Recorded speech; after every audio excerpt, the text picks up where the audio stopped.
안녕하세요, 뉴스반장입니다. 세상은 요지경입니다. 어떤 여성 정치인은 현직 대통령을 내란죄로 검찰에 고소하지를 않나, 또 어떤 유력 정치인은 도둑이 재발이 저린 건지 부르지도 않았는데 굳이 검찰에 찾아가 수사를 받겠다며 내 목을 치라고 말하지를 않나. 참 이분들 이상합니다. 이들은 왜 이러는 걸까요? 일반 상식으로는 좀 이해가 안 가는 행동들인데요. 가만히 살펴보면 이 둘은 유사한 공통점을 많이 가지고 있습니다. 예를 들면 이런 겁니다. 일단 둘 다 정치인입니다. 최근 머리를 짧게 밀었다는 공통점이 있죠. 또 가끔가다 과도하게 오버하며 본인들의 존재감을 보이려는 성향이 매우 강한데요. 그러다 보면 주변인들이 큰 낭패를 보기도 합니다. 또 이런 공통점도 있습니다. 이 둘은 법조인 출신이라는 공통점이 있는데요. 한 명은 자신의 입신양명을 위해 부를 축적하는 수단으로 변호사가 되었다는 점과, 또 한 명은 자신의 입신양명과 권력을 위해 검사가 되었다는 묘한 공통점이 있습니다. 단 한 번도 누구를 위한 삶을 살아본 적이 없는 거죠. 오직 자신을 위한 삶, 변호사로, 공안검사로.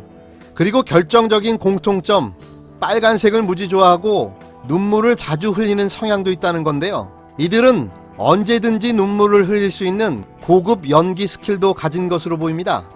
이제 바야흐로 선거의 계절이 다가오고 있습니다. 어찌됐건 튀어야 사는 정치판, 몸부림을 치든 발악을 하든 발광을 하든 유권자의 눈에 한 번이라도 더 띄는 게 장땡인 거죠. 다소 무리수가 있기는 하지만 이 두 정치인에게 이번 이벤트는 성공한 듯 보입니다. 사실 이런 관종 스타일의 정치인들에게는 관심을 갖지 않아주는 게 좋은데요. 하도 지랄 맞으니 눈에 자꾸 거슬리는 걸 어쩌겠습니까? 뭐 그렇다고 꼭 당선되는 건 아니니 그냥 놔두죠. 그래도 가끔씩은 큰 웃음을 줄 때가 있습니다. 현실감 없는 그들의 좌충우돌, 천방지축 날뛰미 재미있기도 합니다. 현재는 무소속이죠. 우리 언년이 행동하는 자유시민 공동대표인 이현주 무소속 의원이 지난 28일 개최된 제7차 검찰개혁 촛불문화제를 주도한 단체 및 집회에 참석한 전현직 국회의원과 참가자들, 문재인 대통령을 특수공무집행방해죄 및 공무집행방해죄로 고발했는데요. 이현주 의원은 검찰개혁 메시지를 발표한 문 대통령을 내란 선동죄 등으로 고발했고, 집권여당 대표와 사법적폐청산, 범국민 시민연대 등을 집회 참여 동료 및 조국 일가에 대한 정당한 공무집행 중인 검찰을 협박하고 공무집행을 방해하려 한다며 고발장을 접수했습니다. 이 고소, 기소될까요? 본인도 잘 알 겁니다. 고발에 의미가 없다는 걸. 하나마나한 고소인 거죠. 그냥 이현주의 정치쇼인 겁니다. 아까 말씀드렸던 여성 정치인이 이현주 의원입니다. 뭐 벌써 아셨겠지만 말입니다. 또 아까 언급했던 유력 정치인은 황교안 대표인데요. 황교안 자유한국당 대표가 1일 패스트트랙 여야 충돌 사건 수사와 관련해 검찰에 자진 출석했습니다.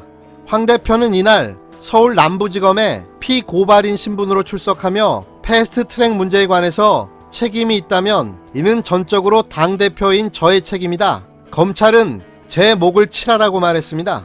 그는 패스트트랙을 둘러싼 여야 간 충돌은 불법에 저항하는 것으로 한국당은 무죄라고 주장했는데요.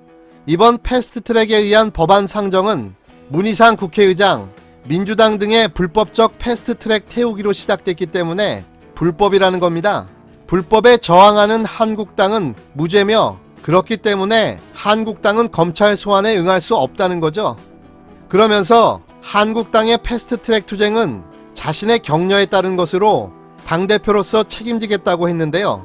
황 대표는 당을 향해 여러분은 당대표의 뜻을 따랐을 뿐이다. 수사기관에 출두하지 말라라고 당부했습니다.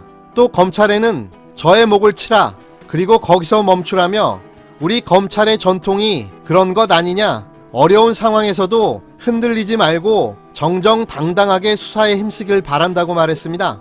이분 참 재밌습니다. 순교자 코스프레 정치쇼, 책임감 있고 희생정신 강한 탁월한 리더십. 웃기는 소리 하고 있습니다. 지금 장난합니까? 할 일이 없으니까 나온 거잖아요. 원해니까 국회는 못 들어가고 어디 갈 데는 없고 멋져 보이고 싶고 희생하는 리더십, 뭐 이런 걸 보여주고 싶은 거 아닙니까? 그런데 실패입니다. 이런 걸 보여주실 게 아니라 법을 지키는 국회의원의 모습을 보여주셨어야죠. 국민들이 뭐라고 하겠습니까? 아니, 법을 만드는 입법부의 국회의원들이 자신들이 만든 법도 안 지키는 게 그게 상식입니까? 헛소리 하지 마시고 어서 빨리 다 검찰 출석하세요. 괜히 또 되치기 당합니다. 이분들 가만 보면 국민들을 아주 우습게 보는 경향들이 있어요. 어찌됐건 검찰 출석하셨으니 조사는 꼼꼼하게 잘 받고 귀가하시길 바랍니다. 이번 자유한국당 의원들에 대한 패스트트랙 수사 과연 어떻게 진행될까요? 미친 듯 털어대던 조국 장관 수사와 비교해서 그 부족함이 없어야 할 텐데요. 윤석열의 검찰을 두 눈 뜨고 지켜보겠습니다. 1일, 오늘 댓글 중에 최고로 재미있는 댓글 하나 알려드리고 마무리하겠습니다. 홍정욱 전 자유한국당 의원의 딸의 마약 밀매 사건을 두고 쏟아진 누리꾼들의 다양한 반응, 그중 베스트 댓글이 화제인데요. 그 댓글은 이렇습니다. 홍정욱 딸은 마약이라서 다행이네. 표창장 가지고 들어왔으면 큰일 날 뻔. 빵 터졌습니다. 현재 대한민국의 상황을 너무 잘 보여주고 있는 댓글이었는데요. 맞는 말입니다. 장제원 아들 음주 뺑소니 사건, 운전자 바꿔치기에 증거인멸 시도, 거기에 사건 은폐 무마까지. 하지만 결국은 구속도 안하고 축소 수사 의혹을 불러일으키며 일단락 됐는데요. 또 내로남불 나경원 의원 아들 논문 논란, 딸 입시 특혜 의혹, 이것도 너무 잠잠합니다.